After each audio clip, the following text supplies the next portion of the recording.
You control nothing, or at least, that's what they've made you believe. Think about all the times someone convinced you to do something without you even realizing it.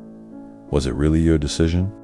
Or did someone plant the idea in your head, and you just nurtured it until it bloomed?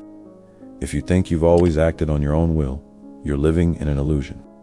The truth is brutal. The world is full of puppeteers, and if you're not one of them, you're the puppet. But here's the difference. Between those who control and those who are controlled, the former never impose. They just make others act as they want without them noticing. True manipulation is invisible. It's a whisper instead of a command, an emotion implanted rather than a direct instruction. And the worst part is that you've already experienced it firsthand.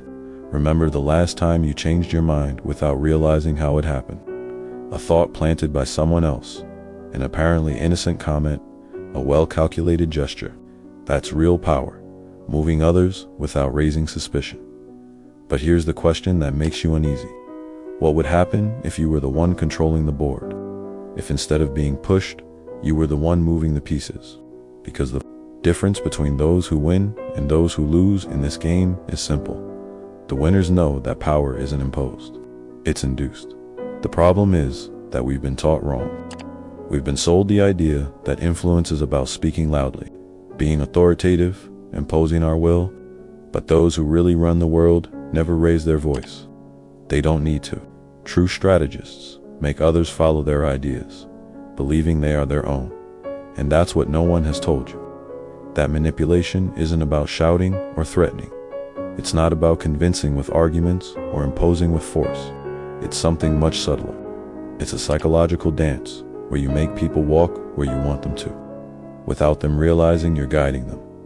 Do you want to know how it works? First, identify the right people. Don't try to manipulate everyone. Only those who really matter, the impressionable ones, those who are seeking guidance without admitting it, those who believe they are making their own decisions but actually need someone else to make them for them. Second, make them believe the idea is theirs. Resistance disappears when people feel they are in control. If you want someone to do something, don't tell them to do it. Subtly implant the idea. Let them come to the conclusion on their own. A comment here, a hint there. The human mind hates orders, but loves its own ideas. And if you do this right, they'll defend your plan as if it were their own. Third, fragment. The opposition. The biggest threat to control is not resistance, but the organization of resistance. If a group of people unites against you, you lose control. But if you manage to plant doubt, provoke small divisions, or make them turn against each other, they weaken. Asterisk, but that's not enough. If you really want to control, you need to understand human emotion. Logic moves thoughts, but emotion moves actions. No one acts based on reason. They act because they feel something. Fear, desire, insecurity, pride. Identify what drives each person and use that emotion as leverage. Don't tell them what to do. Make them feel it's necessary. And here comes the most dangerous part, because all of this has a price. Playing with the minds of others has consequences. If you're discovered, you become the enemy. If you abuse this power, sooner or later, someone else will learn your methods and use them against you. Control is a weapon, and like any weapon, it can turn against you. History is full of strategists who thought they were invincible until someone else learned to play better than they did. So the final question is not whether you can manipulate others. The real question is, are you willing to accept the consequences of doing so? Because once you cross that line, there's no turning back. But this is just the beginning. If you really want to master the art of influence, you need to go beyond. You need to understand something that most never come to grasp. People don't follow ideas, they follow emotions. Think of any great movement in history, any figure that has changed the course of humanity. How did they do it? It wasn't with perfect arguments, nor with irrefutable data. It was with emotion, with a vision that made people feel something. Because when emotion comes into play, logic becomes irrelevant. Have you noticed how people fiercely defend ideas they can't even explain well? How they fight for beliefs they never questioned?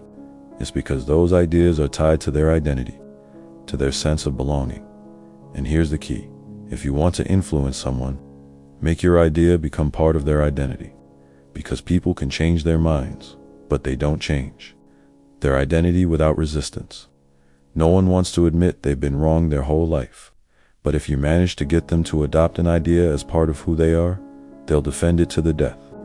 Not because you asked them to, but because doing so would give them a reason to exist. This is where we enter dangerous territory, because this is not common persuasion. It's not about convincing.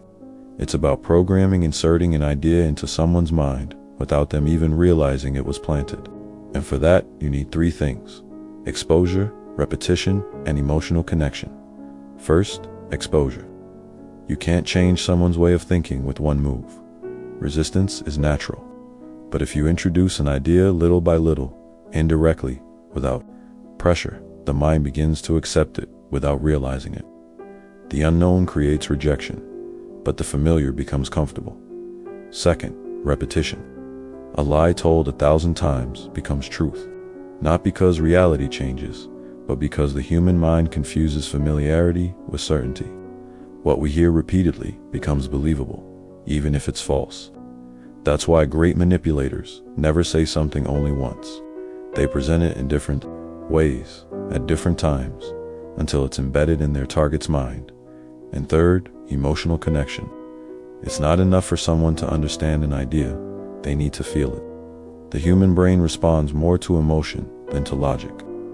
If you can, connect an idea with a strong emotion: fear, desire, pride, nostalgia. That idea becomes impossible to ignore.